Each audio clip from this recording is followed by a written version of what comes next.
Hello student, मेरा नाम वरुण है और आज हम इस सेशन में बिहार एसआई के जितने भी पीवाईक्यू इंडियन इकोनॉमी भारतीय अर्थव्यवस्था से है उनमें से कुछ प्रश्नों को डिस्कस करेंगे। और ये सेशन अब लगातार हर विषयों हम लोग यहाँ पे कुछ 20-25 प्रश्नों को देखते हैं, जिसमें पहला प्रश्न है कि रिवर्स रेपो रेट में वृद्धि होने से क्या प्रभाव पड़ता है। यहां पे कुछ चीजों को समझने की जरूरत है। रिवर्स रेपो रेट का जो संबंध है ये बेसिकली किससे है, तो ये मौद्रिक नीति से। इसका संबंध किससे है? मौद्रिक नीति से है। और आप सबको पता है कि मौद्रिक नीति, जिसे हम इंग्लिश में मॉनेटरी पॉलिसी कहते हैं, इसे क्या कहते हैं? इसे हम मॉनेटरी पॉलिसी कहते हैं। जिस मॉनेटरी पॉलिसी की जो प्रक्रिया है, इसे रेगुलेट करने का काम किसका है? रिजर्व बैंक ऑफ इंडिया का है, आरबीआई का। किसका है? आरबीआई का ये काम है। ठीक है। और ये जो आरबीआई है, इसके अंतर्गत एक मॉनेटरी पॉलिसी कमिटी बनती है, जिसे हम क्या कहते हैं? एमपीसी, मौद्रिक नीति समिति बनती है। ये 6 सदस्यों वाली समिति होती है। याद रखिएगा कि इस समिति में कितने सदस्य होते हैं? 6 सदस्य होते हैं। और ये 6 सदस्यों वाली कमिटी के द्वारा प्रत्येक 2 माह पर, कितने? प्रत्येक 2 माह पर यह मौद्रिक नीति प्रत्येक 2 माह पर यह बनाई जाती है। ठीक है। अब बात आती है कि ये जो रिवर्स रेपो रेट है, ये जो प्रश्न में लिखा हुआ है कि रिवर्स रेपो दर क्या है या रिवर्स रेपो रेट क्या है, तो इसको समझिए एक बार। बेसिकली जैसे मान लिया जाए कि ये है आरबीआई, ठीक है, ये क्या है? ये है पूरी बैंकिंग व्यवस्था, और ये हमारा पूरा का पूरा क्या है? हमारा बाजार है। ये पूरा का पूरा क्या है? ये पूरा का पूरा हमारा बाजार है। अब इस बाजार से जो मुद्रा का प्रवाह है वो कैसे होता है, इसको थोड़ा समझने की जरूरत है। ये अगर समझ गए ना तो बड़ा आसान है ये। देखिए, जैसे अगर मुद्रा का प्रवाह बाजार में आता है तो वो आरबीआई से पहले कहां आएगा? बैंक में, और फिर बैंक से कहां आएगा? बाजार में। और फिर ये रिटर्न कैसे आता है? तो बाजार से बैंक में और बैंक से आरबीआई में। तो कहती है कि जब एक बैंक अपने एक्सेस पैसा को आरबीआई के पास क्या करता है? जमा करता है। आरबीआई के पास क्या करता है? आरबीआई के पास जमा करता है। और इस जमा राशि पर आरबीआई बैंकों को क्या देती है? आरबीआई बैंकों को ब्याज देती है। इसी ब्याज की दर को हम क्या कहते हैं? रिवर्स रेपो रेट कहते हैं। तो देखिए, अगर आरबीआई के द्वारा रिवर्स रेपो दर को बढ़ाया जाएगा तो बैंक अधिक से अधिक पैसा क्या करेगा? जमा करेगा। और कहां से पैसा ला करके जमा करता है? तो जो जमा पैसा कहां से होता है? बाजार से बैंक में होता है। यह जमा की दर भी बढ़ेगी, जिसके कारण बाजार में जो तरलता है वो क्या हो जाएगा? कम हो जाएगा। तो याद रखिएगा कि जब भी आरबीआई के मौद्रिक नीति के द्वारा रिवर्स रेपो दर को बढ़ाई जाती है तो जो तरलता है वो तरलता क्या हो जाता है? घट जाता है। अर्थात इसका सही उत्तर क्या हो जाएगा? बी हो जाएगा। चलिए अगला प्रश्न कहता है कि अप्रैल 2023 में प्रमुख फसल बीमा योजना, प्रधानमंत्री फसल बीमा योजना ने कितने वर्ष पूरे किए हैं? तो आप सबको बता दूं कि ये जो पीएमएफवाई है, इसकी जो शुरुआत है ये जनवरी 2016 में किया गया। और कहता है कि 2023 में, कब पूछा जा रहा है? अप्रैल 2023 में इसके कितने वर्ष पूरे हुए हैं? तो 16 4 20 और 3 23, अर्थात 7 वर्ष इसके पूरे हो गए हैं। तो आपके जो प्रश्न है ना, इन प्रश्नों में सरकार के द्वारा, चाहे वो केंद्र सरकार हो या राज्य सरकार के द्वारा जो योजनाएं चलाई जाती है, उन योजना की प्रारंभिक अवधि, योजना का कार्य, योजना का उद्देश्य, इन सबसे भी प्रश्न पूछे जाते हैं। अगला जो हमारा प्रश्न है वो प्रश्न है कि भारत में प्रतिवर्ष आर्थिक सर्वेक्षण, जिसे हम इंग्लिश में इकोनॉमिक सर्वे कहते हैं, इसको क्या कहते हैं? इकोनॉमिक सर्वे कहते हैं। और आपको पता है कि ये जो इकोनॉमिक सर्वे है ये बजट से एक दिन पूर्व ये आता है। कितने दिन पूर्व आता है? ये 1 दिन पूर्व आता है।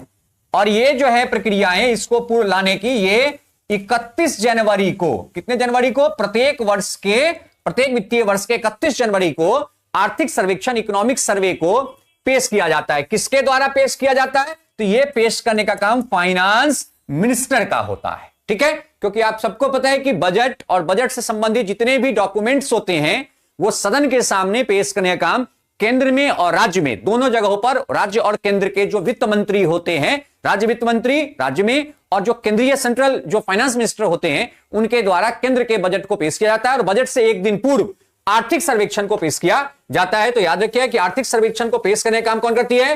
फाइनेंस मिनिस्टर करती है। और इसकी प्रकाशन किसके द्वारा किया जाता है? वित्त मंत्रालय, जो भारत सरकार की वित्त मंत्रालय, उसके द्वारा किया जाता है। वही पूछे कि राज्य आर्थिक सर्वेक्षण किसके द्वारा किया जाएगा? तो उस राज्य के जो वित्त मंत्रालय हैं उनके द्वारा किया जाएगा। और किसके द्वारा सदन में पेश किया जाता है? तो पेश करने का काम उस राज्य के वित्त मंत्री का होता है। नेक्स्ट, अगला प्रश्न है कि कौन सी भारतीय कंपनी बहुराष्ट्रीय निगम है? इसको हम लोग मल्टीनेशनल कंपनी कहते हैं, मल्टीनेशनल कंपनी कहते हैं, जिसको हम लोग शॉर्ट में एमएनसी कहते हैं। बहुराष्ट्रीय का अर्थ होता है कि जो कंपनी एक से अधिक राष्ट्र में क्या कर रहा है? वो अपना व्यापार करता है, अर्थात उसका वहां पर उत्पादन प्रक्रिया वगैरह जो है ये होती है, उस कंपनी को बहुराष्ट्रीय मल्टीनेशनल कंपनी कहते हैं। तो कहते हैं कौन सा मल्टीनेशनल है? सबसे पहला बीएसएनएल। तो आपको पता है कि भारत संचार जो निगम है, ये जो बीएसएनएल है, ठीक है, तो बीएसएनएल तो ये भारत सरकार की ये एक संचार कंपनी है। ये क्या है? ये भारत सरकार की एक कैसी कंपनी है? ये भारत सरकार की एक संचार कंपनी है। और इसका जो शाखा है वो सिर्फ किसमें है? सिर्फ भारत में है। अर्थात ये जो है ये राष्ट्रीय कंपनी है। याद रखिएगा, ये राष्ट्रीय कंपनी है, ये बहुराष्ट्रीय कंपनी नहीं है। ठीक है, तो कहते हैं कौन सा नहीं है? तो ये जो बीएसएनएल है ये बहुराष्ट्रीय नहीं है, ये राष्ट्रीय कंपनी। क्योंकि टाटा मोटर्स, आप देखते हैं टाटा मोटर्स विश्व के कई राष्ट्रों में ये कार्य करते हैं। इसके बाद एशियन पेंट, बहुत सारे राष्ट्रों में एशियन पेंट का है। इसका देखिए कि रनबैक्सी जो मेडिसिन बनाती है, बहुत सारे राष्ट्रों में इसकी मैन्युफैक्चरिंग और इसकी जो ट्रेडिंग एक्टिविटी होती है, बहुत सारे राष्ट्रों के साथ इसका व्यापारिक संबंध है। तो ये सब एमएनसी है, अर्थात मल्टीनेशनल बहुराष्ट्रीय कंपनी है। लेकिन बीएसएनएल जो है ना, ये सिर्फ भारत में है इसकी, और वो भारत में इसकी जो प्रतिशत बहुत ही कम है। नेक्स्ट, कहता है कि भारत के राष्ट्रीय प्रतिदर सर्वेक्षण संगठन का क्या उत्तरदायित्व है? इसको शॉर्ट में हम लोग कहते हैं एनएसएसओ।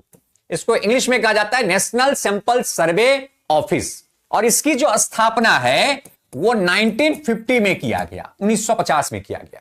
जैसे भारत में दो संगठन थी, 1950 में एस्टैब्लिश्ड एक संगठन है जिसका नाम था एनएसएसओ, और 1951 में एस्टैब्लिश्ड एक संगठन था जिसका नाम है सीएसओ, सेंट्रल स्टैटिस्टिकल ऑफिस, केंद्रीय सांख्यिकीय कार्यालय।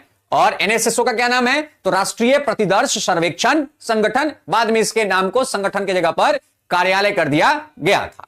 और आपको बता दूं कि इन दोनों संगठनों को मिलाकर 2019 में एक संगठन बनाया गया जिसका नाम है एनएसओ। याद रखिएगा, ये सीएसओ है, लेकिन जो नया संगठन बना उसका नाम क्या है? एनएसओ, नेशनल स्टैटिस्टिक्स ऑफिस, राष्ट्रीय सांख्यिकीय कार्यालय। ठीक है, तो यह कब बना दिया गया? 2019 में। यह प्रश्न में पूछा गया है कि एनएसएसओ का कार्य क्या है। तो देखिए, ये जो एनएसएसओ है ये असंगठित कार्य करता था, ये असंगठित कार्य करता था, और ये जो सीएसओ है ये संगठित कार्य करता था।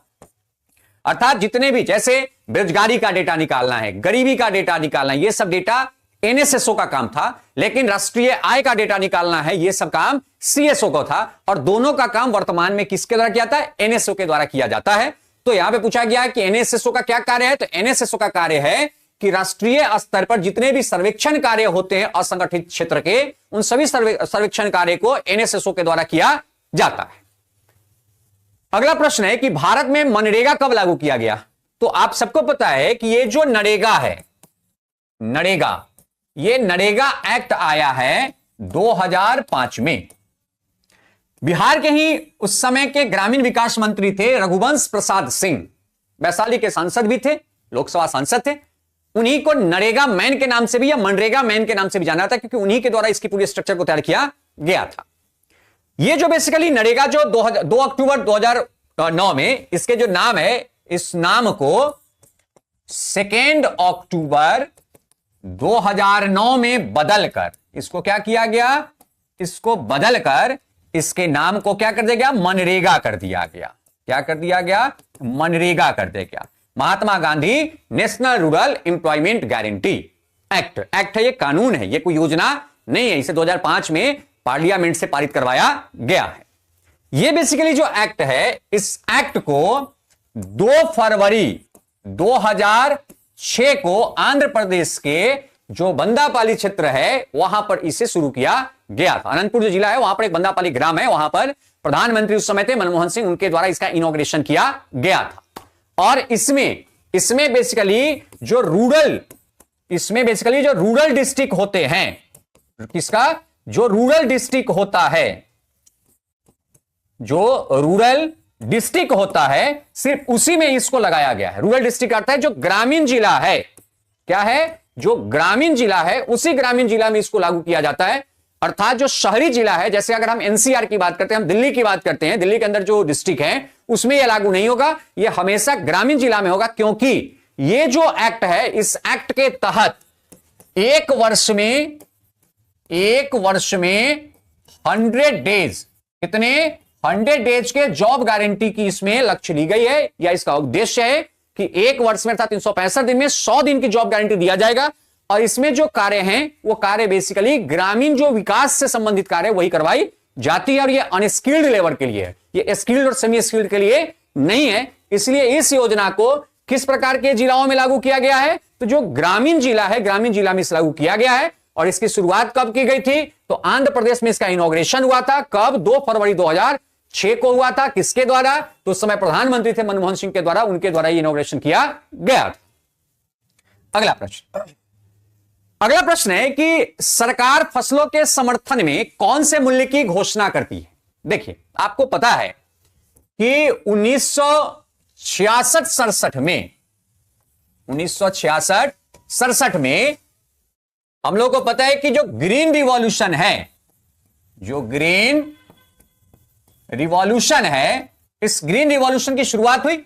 और ग्रीन रिवॉल्यूशन में जो किसान हैं, उन किसानों के जो उपज हैं, उस उपज को पहले सिक्योर करने के लिए सरकार के द्वारा, जो हमारी जो कृषि मंत्रालय है उनके द्वारा एमएसपी जारी किया जाता है। क्या कहता है, एमएसपी जारी किया जाता है, न्यूनतम समर्थन जो मूल्य है उसे जारी किया जाता है। ठीक है, अर्थात जो सरकार मूल्य की घोषणा करती है उसे क्या कहते हैं, उसे न्यूनतम समर्थन मूल्य एमएसपी कहते हैं। और इस एमएसपी को जारी करने का जो कार्य है वो बेसिकली किसका है, तो कृषि लागत और मूल्य आयोग है, इसी का काम है एमएसपी को जारी करना।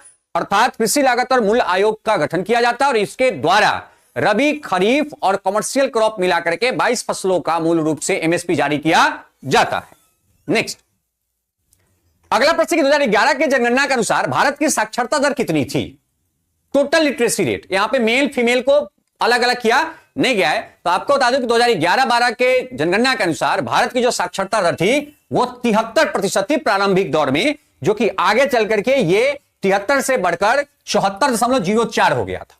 अगर हम इसमें महिला और पुरुष को अलग अलग करते हैं तो पुरुष साक्षरता दर जो है भारत की 2011-12 जो जनगणना हुई उसके अकॉर्डिंग 82.14% है। वही जो महिला जो शिक्षा की दर है, साक्षरता दर है, वो 65.46% उस समय आकलित किया गया था। नेक्स्ट, अगला प्रश्न है कि राष्ट्रीय आय किसके बराबर होता है। देखिए, आपको इसका चैनल बताते हैं। राष्ट्रीय आय के कंसेप्ट जब हम पढ़ते हैं तो उसमें हम 3 चीजों को पढ़ते हैं। पहला पढ़ते हैं जीडीपी, फिर हम पढ़ते हैं एनडीपी, फिर हम यहीं पर एक और पढ़ लेते हैं जीएनपी, और हम अंत में पढ़ते हैं एनएनपी। ठीक है, इसको कहते हैं सकल घरेलू उत्पाद, इसको कहते हैं शुद्ध घरेलू उत्पाद, इसको कहते हैं सकल राष्ट्रीय उत्पाद, और इसको कहते हैं शुद्ध राष्ट्रीय उत्पाद। तो आपको बता दूं कि 2017 से पूर्व इसमें थोड़ी सी परिवर्तन थी। 2017 से पूर्व जो एनएनपी निकलता था, इस एनएनपी को बाजार मूल्य पर, इस मूल्य पर, बाजार मूल्य पर निकालने के बाद उसी को हम क्या कहते थे, उसी को हम राष्ट्रीय आय कहते थे। लेकिन 2017 के बाद कहा गया कि नहीं, हम राष्ट्रीय आय के आकलन जो एनएनपी से करते हैं अब हम किस पर करेंगे, तो अब हम साधन लागत पर करेंगे। किस पर करेंगे, साधन लागत पर करेंगे। ठीक है, अर्थात अगर वर्तमान में देखा जाए तो जो एनएनपी फैक्टर कॉस्ट है इसी को हम क्या कहते हैं, इसी को हम राष्ट्रीय आय कहते हैं। ठीक है, पुराने जो कोई बुक होंगे वहां पर एनएनपी मार्केट प्राइस भी लिखा हो सकता है। नेक्स्ट, अगला प्रश्न कहता है कि बिहार में प्रचलित कीमतों पर 2019-20 में विशुद्ध राज्य घरेलू उत्पाद की समृद्धि दर कितनी थी? देखिए यहां पे थोड़ा सा इस प्रकार के जो प्रश्न है इसमें थोड़ा सा आप लोग बचिएगा। इसमें क्या है कि ये जो प्रश्न ये 19-20 का है, तो 19-20 के डेटा को देखने की कोई जरूरत अब नहीं है। अब जो भी डेटा आपको देखना है वो 2023-24, 2024-25 के डेटा को आपको देखना है, ठीक है। और इस डेटा में आपको दोनों देखना है, कौन कौन? भारत का डेटा भी और साथ में किसका डेटा? बिहार का डेटा भी देखना है। अब यहां पे कहता है कि घरेलू उत्पाद की समृद्धि दर कितनी थी, अर्थात जो एक स्टेट ग्रॉस डोमेस्टिक प्रोडक्ट है, एसजीडीपी, इसको देखना होता है। लेकिन जब भारत की हम बात करते हैं तो उसमें हम क्या देखेंगे? जीडीपी देखेंगे। जैसे हम अगर आपको बता दें कि 2023-24 में, अगर हम 2024-25 की बात कर लेते हैं, 2024-25 में जो भारत की जीडीपी ग्रोथ रेट अभी तक देखा गया है वो 6.4% का था, जो कि अगले वर्ष 25-26 में ये 6.5% का लक्ष्य लिया गया है। तो इसलिए इस टाइप के जो प्रश्न है, इस प्रश्न को मैं इसलिए यहां पे लाया हूं ताकि आप यहां पे देख लें कि इस प्रकार के प्रश्न भी पूछे जाते हैं। दूसरा, इसमें कह रहा है कि प्रचलित कीमतों पर 2011-12 यहां पे अगर कर दिया तो देखिए कोई भी जो हम डेटा निकालते हैं, कोई भी जो अगर हम डेटा निकालते हैं तो उस डेटा में दो होता है, एक तो चालू मूल्य पर, ठीक है, और दूसरा इसमें आपको क्या करा है? दूसरा करा है प्रचलित कीमत पर, और दूसरा प्रचलित कीमत पर, प्रचलित मूल्य पर, ठीक है। ये जो चालू कीमत है ये उस वर्ष को कहते हैं जिस वर्ष डेटा की गणना की गई है, और इसको हम लोग नॉमिनल भी कहते हैं।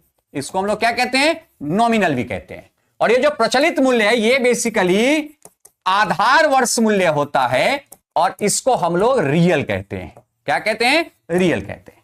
जैसे अभी देखा जाए तो हमारा जो आधार वर्ष है, वर्तमान में अगर हम आधार वर्ष की बात करें तो अभी हमारा आधार वर्ष 2011-12 है। लेकिन जो गोल्डर समिति की रिपोर्ट आई है, गोल्डर कमिटी का जो अभी रिपोर्ट आया है, इस कमिटी के रिपोर्ट के अकॉर्डिंग 2026 से हो सकता है सरकार आधार वर्ष कब ले? 2022-23 को ले, अर्थात अगले वर्ष से संभावना है कि जो आधार वर्ष से 11-12 को चेंज हो जाएगा। इसलिए इस प्रकार के प्रश्न का मैं उत्तर इसलिए नहीं दे रहा हूं क्योंकि इसका कोई उत्तर का संबंध नहीं है, प्रश्न पुराना है, लेकिन इस आधार पर आपसे प्रश्न पूछे जाते हैं। चलिए अगला प्रश्न। अगला प्रश्न कहता है कि मानव विकास सूचकांक, जिसे हम लोग ह्यूमन डेवलपमेंट इंडेक्स भी कहते हैं, एचडीआई, और आपको बता दूं कि 1990 के दशक में पाकिस्तान के इकोनॉमिस्ट थे जिनका नाम है महबूब उल हक। क्या नाम है इनका? महबूब उल हक के द्वारा यह ह्यूमन डेवलपमेंट इंडेक्स, मानव विकास सूचकांक के पूरे स्ट्रक्चर को तैयार किया गया था।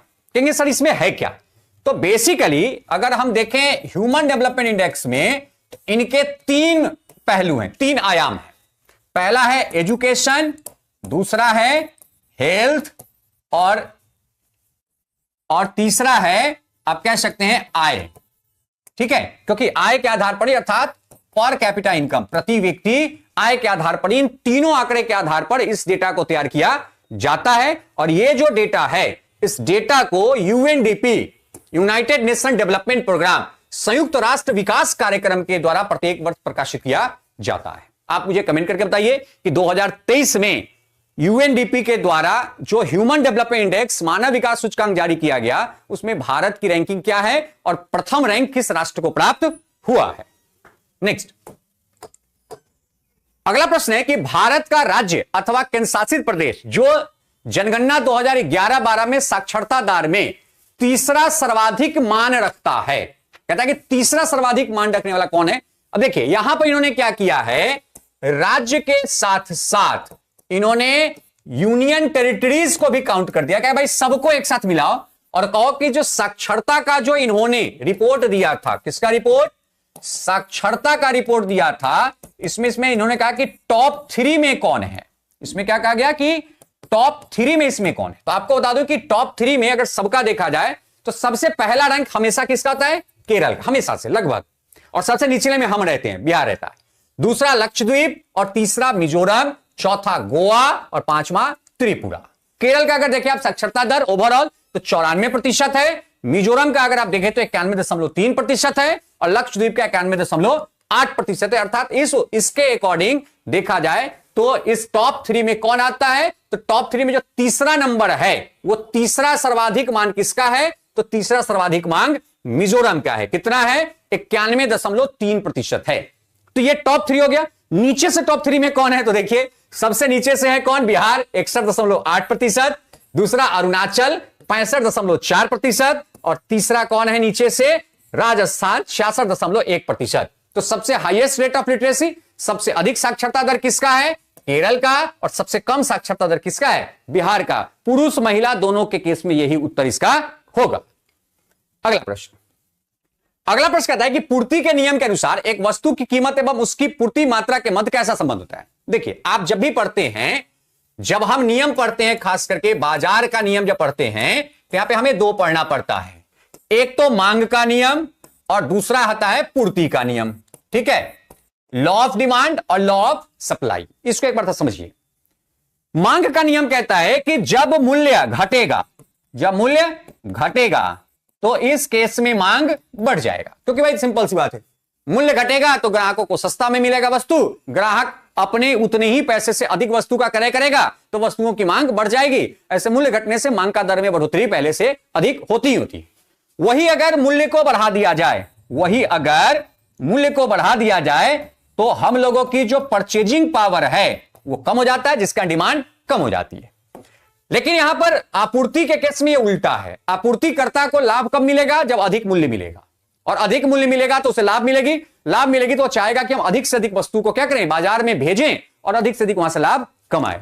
तो पूर्ति के केस में क्या होता है कि जैसे ही मूल्य बढ़ेगी, ये जो पूर्ति करता है, उत्पादन करता है, वो पूर्ति के दर को बढ़ा देगा, और जैसे ही मूल्य में गिरावट आएगा, ये पूर्ति की जो दर है इसे क्या करेगा, कम कर देगा।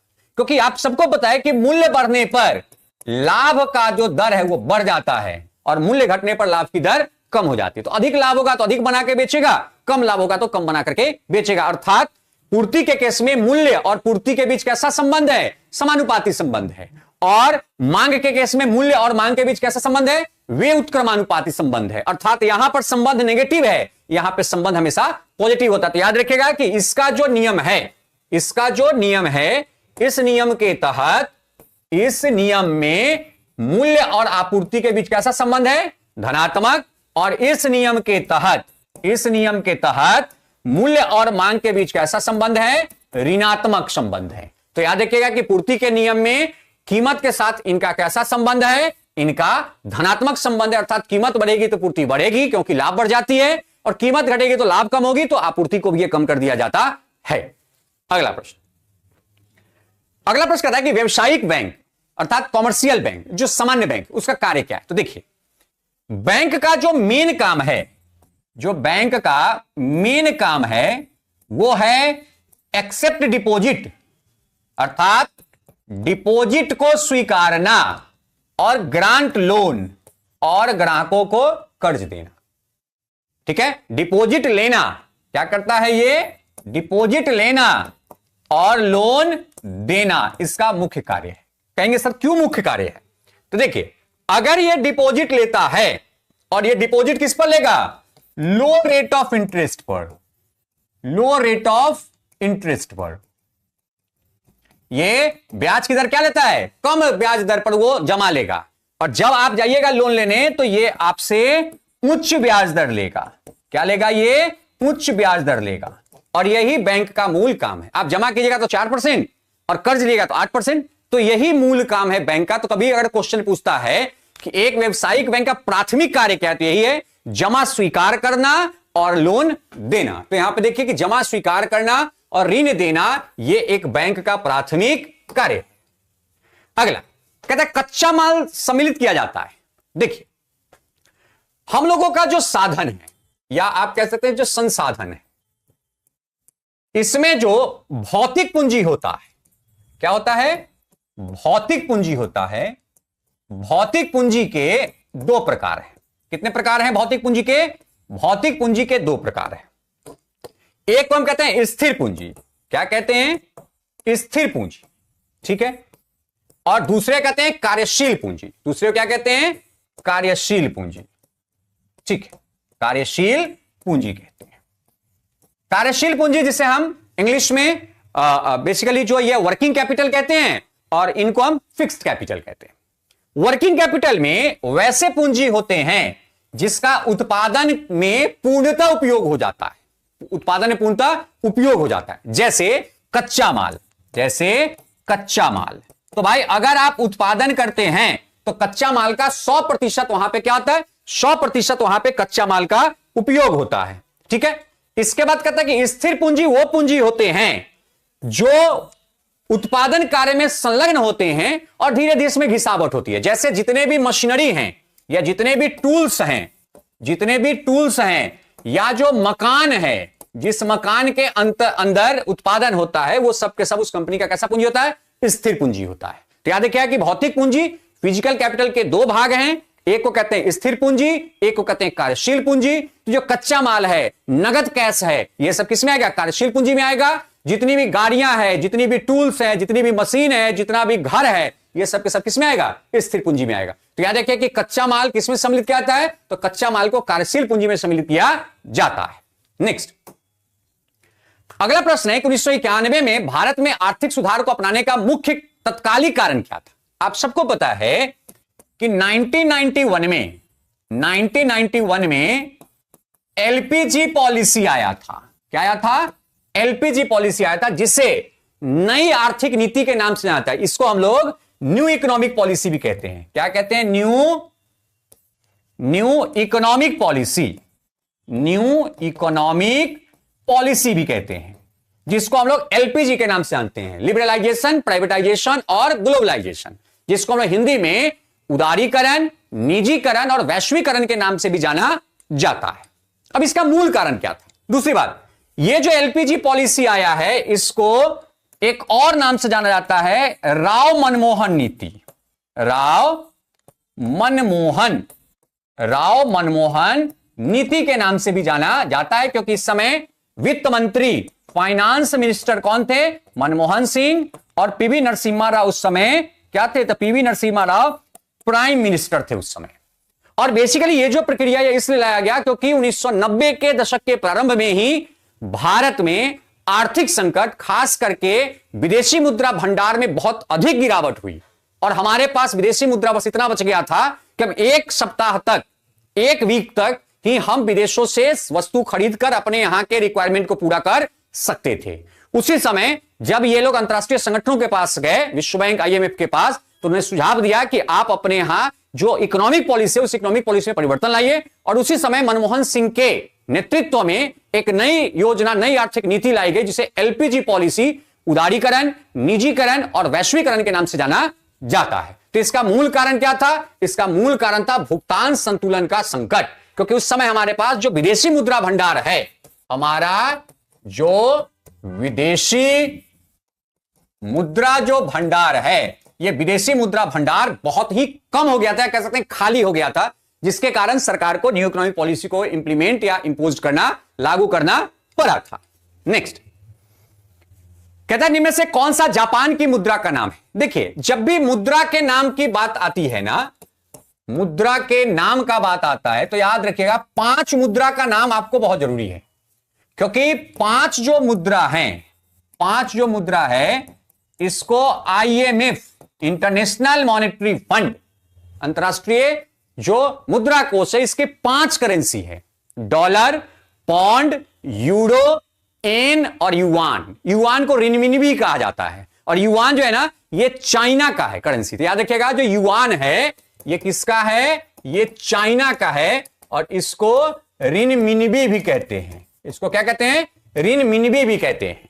जो सबसे अंत में जो आईएमएफ की मुद्रा, उसमें इसको जोड़ा गया है। और ये जो एन है, ये एन जो है, ये किसकी करेंसी है, तो ये जापान की करेंसी है। तो आईएमएफ की कितनी मुद्रा है, आईएमएफ के 5 मुद्रा है, डॉलर, अमेरिकी डॉलर, पौंड, यूरोपीय यूनियन का यूरो, एन और युआन। तो ये 5 से भी पूछा प्रश्न जाता है। नेक्स्ट कहता है कि मुद्रा का प्राथमिक कार्य क्या है। कहता है कि मनी का मुख्य कार्य क्या है, तो money is the medium of exchanging. मुद्रा का मूल कार्य है वस्तु तथा सेवा के आदान प्रदान में एक माध्यम का काम करना। जैसे मान लिया जाए कि आपसे मैं कॉपी खरीदा तो उस कॉपी के बदले कुछ मुद्रा दिया। कितना मुद्रा दिया? तो उस कॉपी का जितना मूल्य था। अर्थात एक तो है कि वस्तु तथा सेवा के खरीद बिक्री में यह एक माध्यम का काम करता है, दूसरा उस वस्तु तथा सेवा के मूल्य निर्धारण का काम भी कौन करता है? मुद्रा करता है। कि भाई ये कॉपी का दाम 20 रुपया, तो आप 20 का नोट दीजिए, हम आपको कॉपी दे देंगे। तो दो काम हो गया, एक तो कॉपी लेने के लिए कुछ देना पड़ा, कितना देना पड़ा? तो एक मुद्रा की वैल्यू वहां पर देनी पड़ी है। अर्थात याद रखिएगा कि मुद्रा का मूल काम क्या है? तो एक तो विनिमय का काम करना और दूसरा उसके मूल्य का मापन करना। कि भाई मैंने बोला कि भाई उस कॉपी का मूल्य कितना है? 20 रुपया है, तो ये उसका मूल्य मापन हो गया। और हमने आपको एक नोट दिया, हमने आपको एक नोट दिया, कितने मूल्य का? 20 रुपए मूल्य का, तब जाकर के आपने मुझे एक कॉपी दिया। अर्थात मुद्रा का मूल काम क्या है? विनिमय का माध्यम, अर्थात जो खरीद बिक्री का माध्यम है वो, और साथ ही साथ मूल्य का मापन करना। नेक्स्ट कहता है कि जनगणना 2011 के अनुसार भारत में किस राज्य में जनसंख्या घनत्व सर्वाधिक है? सबसे अधिक जो सर्वाधिक जनसंख्या घनत्व वाला राज्य है वो कौन है? बिहार, 1106। हमारा जो घनत्व है वो 1106 है। और बिहार में एक राज्य शिवहर, एक राज्य कौन है? एक राज्य है शिवहर। कौन है? एक राज्य है शिवहर। और शिवहर जो है ना, ये सर्वाधिक घनत्व वाला जिला है, 1880। अर्थात शिवहर के 1 वर्ग किलोमीटर में 1880 लोग रहते हैं, जो कि बिहार के 1 वर्ग किलोमीटर में 1106 लोग रहते हैं। अर्थात सर्वाधिक जो जनसंख्या घनत्व है वो भारत में किसका है? बिहार का है। और आपको पता है कि उस जनगणना के अनुसार जो भारत की घनत्व थी वो कितना थी? 382 लोग थे। अर्थात 1 वर्ग किलोमीटर में पूरे भारत में औसतन 382 लोग रहते हैं। नेक्स्ट कहता है कि सर्वाधिक प्रचुरता वाला उत्पादन साधन क्या है? देखिए, भारत को लेबर सरप्लस इकोनॉमी कहा जाता है।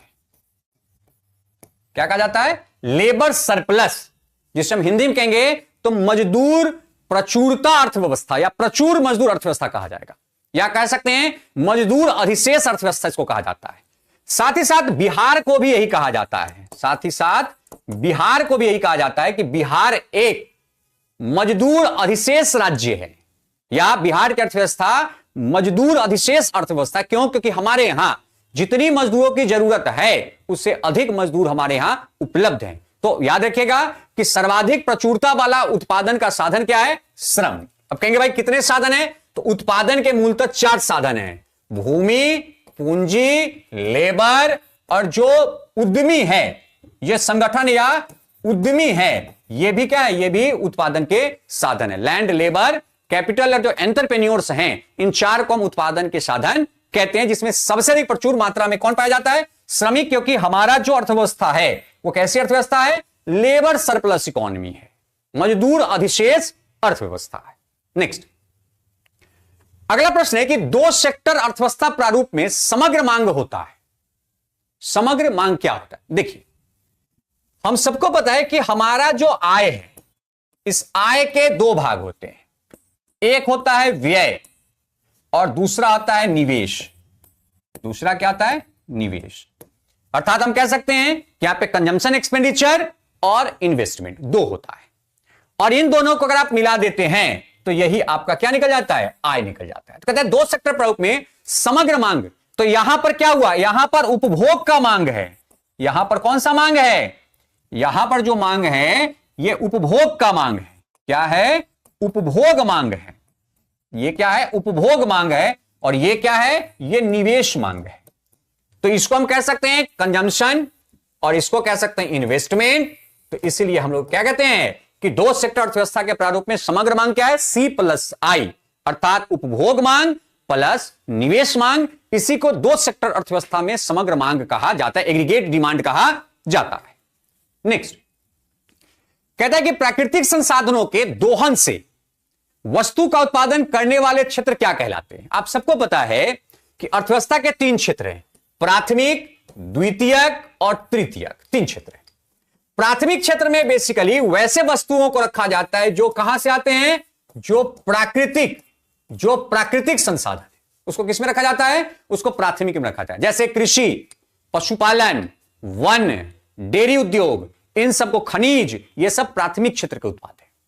और इन्हीं उत्पादों को जब हम औद्योगिक प्रक्रिया के द्वारा, जब हम इन्हीं उत्पादों को एक इंडस्ट्रियल एक्टिविटी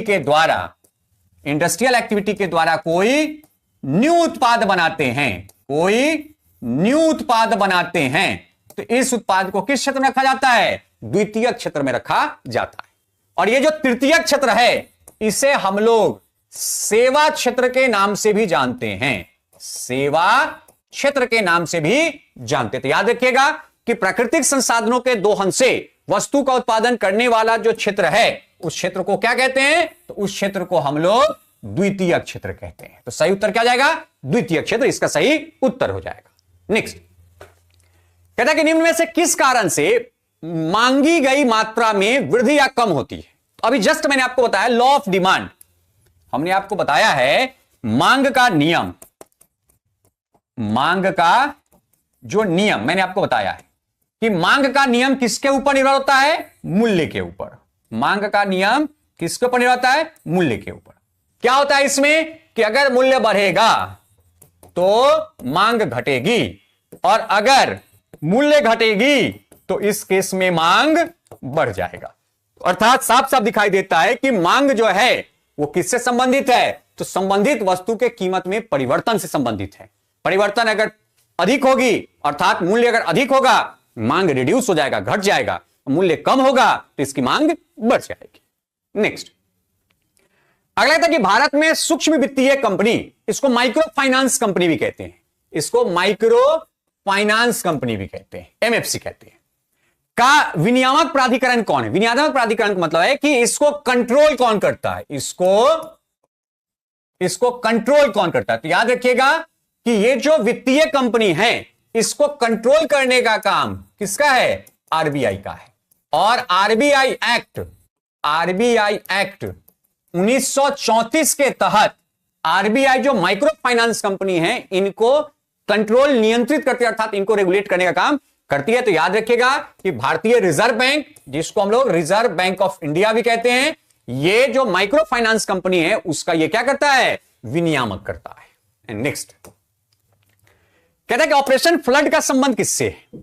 ऑपरेशन फ्लड, या इसको हम लोग श्वेत क्रांति भी कहते हैं, इसको हम लोग क्या कहते हैं? श्वेत क्रांति भी कहते हैं। और आप सबको पता है कि 1970 में श्वेत क्रांति की शुरुआत भारत में हुई थी। वर्गीज कुरियन के द्वारा यह क्रांति शुरू किया गया था, और बेसिकली कुरियन को श्वेत क्रांति का जनक कहा जाता है। श्वेत क्रांति का क्या कहा जाता है? जनक कहा जाता है। आप लोग मुझे कमेंट में बताइए कि राष्ट्रीय जो दुग्ध दिवस है वो किस दिन मनाया जाता है। और ये जो कुरियन के द्वारा श्वेत क्रांति लाई गई है 1970 में। कब लाया गया? 1970 में ये लाया गया था। कब लाया गया था? तो ये 1970 में लाया गया था। और आपको बता दूं कि भारत विश्व का सबसे अधिक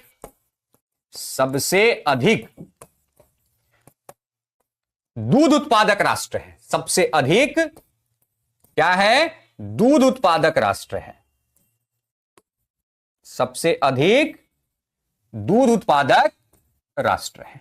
यह लगभग पूरे विश्व के दूध का 18% का उत्पादन अकेले कौन करता है? भारत करता है। और दूध उत्पादन को बढ़ावा देने के लिए जो 1970 में क्रांति शुरू की गई, उसे ऑपरेशन फ्लड के नाम से या श्वेत क्रांति के नाम से जाना जाता है, जिसमें बेसिकली जो साहिवाल और मुर्रा, जो गाय और भैंस की नस्ल है, उन नस्लों को यहां पर लाया गया था। नेक्स्ट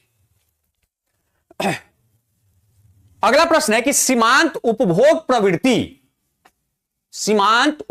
प्रवृत्ति की क्या परिभाषा है? देखिए, आप एक चीज याद रखिएगा, उपभोग आपका डिपेंड किस पर करता है? दो चीजों पे। उपभोग का जो संबंध है, साथ में सीमांत जो कहते हैं, साथ में क्या कहते हैं? सीमांत। सीमांत का अर्थ होता है अतिरिक्त। सीमांत का क्या होता है? अतिरिक्त परिवर्तन। तो यहां पे कहता है कि सीमांत उपभोग प्रवृत्ति का संबंध किससे है? तो उपभोग का संबंध आपके किससे होता है? आय से होता है।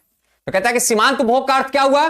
कि उपभोग में कितना परिवर्तन हुआ, किसके परिप्रेक्ष्य में? आय के परिप्रेक्ष्य में, अर्थात उपभोग में परिवर्तन डिवाइडेड बाय आय में परिवर्तन जो होती है उसी को हम सीमांत उपभोग प्रवृत्ति कहते हैं। तो याद रखिएगा कि सीमांत उपभोग प्रवृत्ति बराबर क्या होता है, तो इसका साफ साफ एक ही फॉर्मूला है कि उपभोग में परिवर्तन डिवाइडेड बाय, इसको क्या कहते हैं, इसको कहते हैं उपभोग में परिवर्तन डिवाइडेड बाय आय में परिवर्तन।